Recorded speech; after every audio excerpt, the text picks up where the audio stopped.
There's a story of a man named Lenny Skutnik. He wasn't planning to be a hero.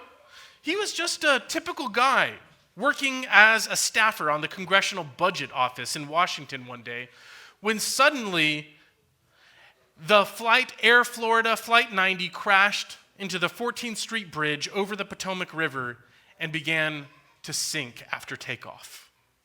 Those people had rushed to save the people in the river, but it was winter, and the river had ice floating in it.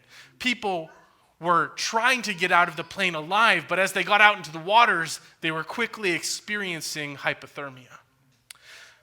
Lenny was watching as a helicopter sent a rope down to a woman who was shivering in the waters. She tried to grasp the rope, but because her hands were locking up from hypothermia, she couldn't hold on.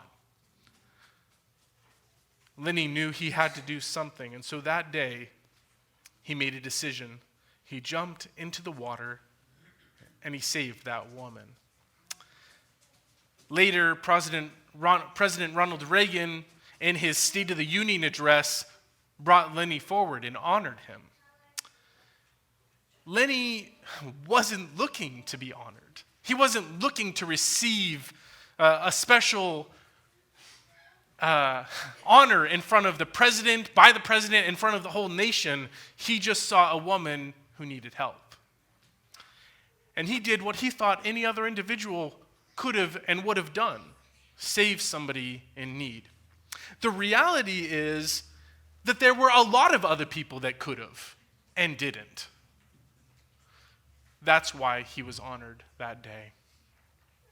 Lenny didn't plan to be a hero. He didn't tell others about how amazing he was. He was simply in a position to serve, and he chose to do so.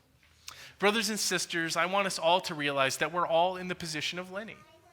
Every one of us has been greatly blessed, like the rich man in the parable, who had the poor man sitting at his gate and helped him not.